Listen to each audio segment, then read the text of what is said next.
Tell us about your character. What can I say? His name is Lex Carnahan, and so I'm in the middle of filming episode 8 at the moment.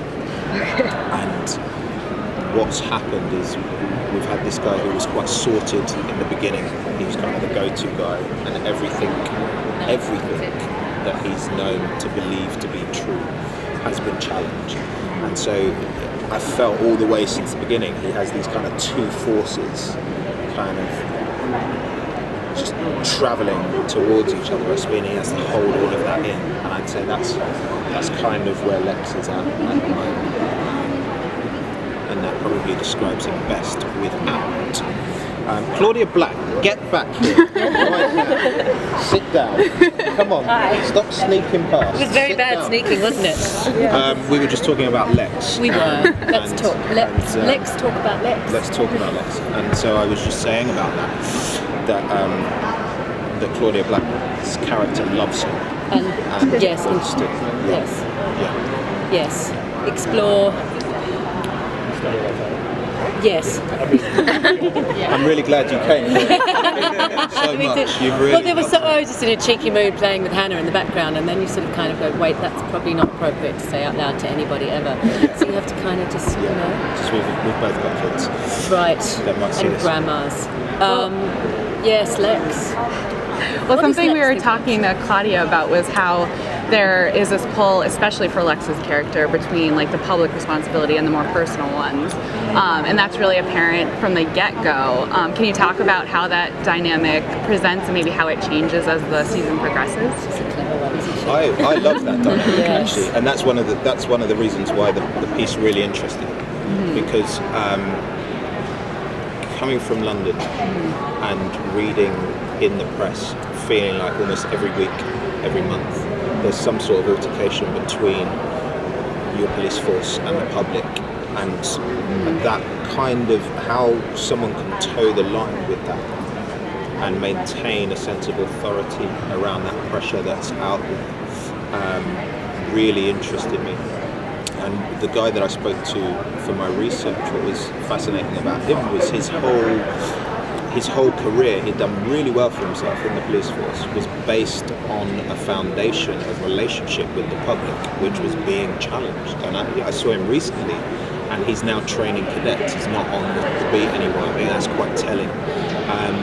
And so it will be interesting to see what happens to Lex as someone who's so passionate about the force, and to see where he heads to. It's funny because we both have such thankless jobs, our characters.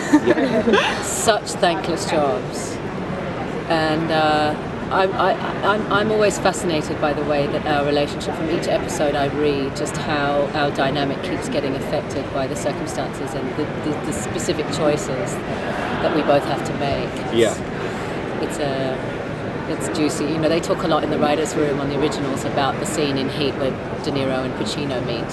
And so when they have these heavy-hitting characters who sort of get to meet in a scene and do a two-hander, it's kind of, you know, that's the level that they're aspiring to, and I sort of think about that filming.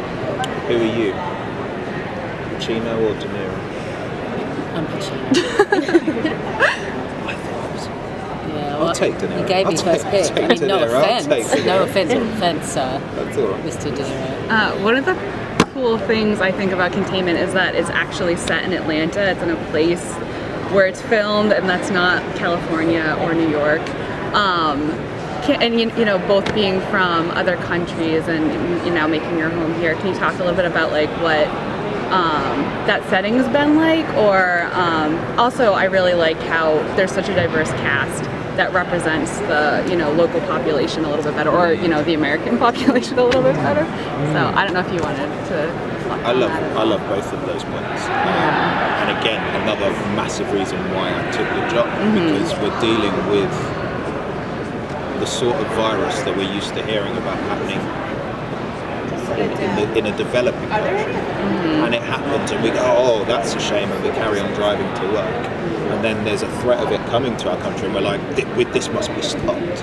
And then that threat goes away, and we've sort of forgotten about it. And felt like a script that took a situation like that and placed it. I know we're from different countries, but all our countries are in the West, and are developed countries, and so to take a situation like that and place it here on roads that we recognise, and buildings that we recognise, and people that look and sound like us,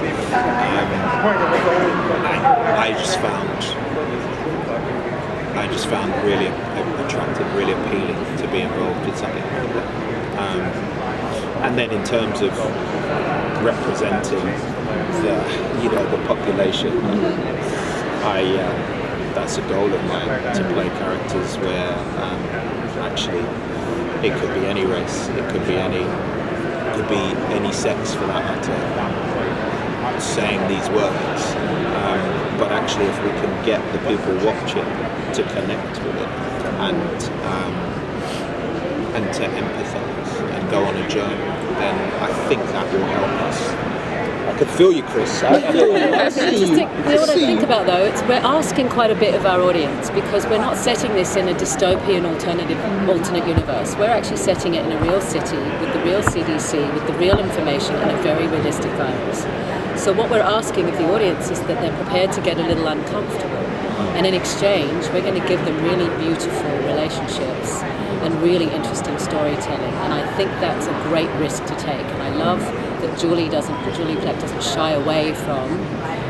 It's a bold move to give people something that is confronting and startling and, in a way, you could say fear-based. But what we deliver in return, I think, are these really delicious, juicy relationships and the growth of relationship, and each character sort of stepping up and becoming, in what is an extraordinary situation, someone who is considered to be an ordinary member of the population having to step up and do things that people in our position would normally be expected to do.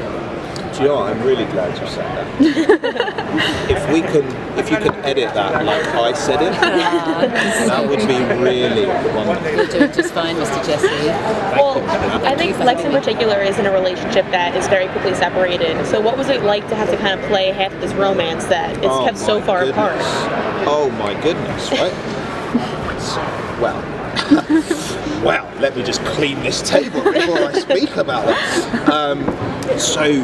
So Christina Moses, who unfortunately isn't here, so we had our audition together, have this chemistry read, and I'm like, wow, this is amazing. Like, just both our acting styles just seem to gel together, and we just have this amazing time.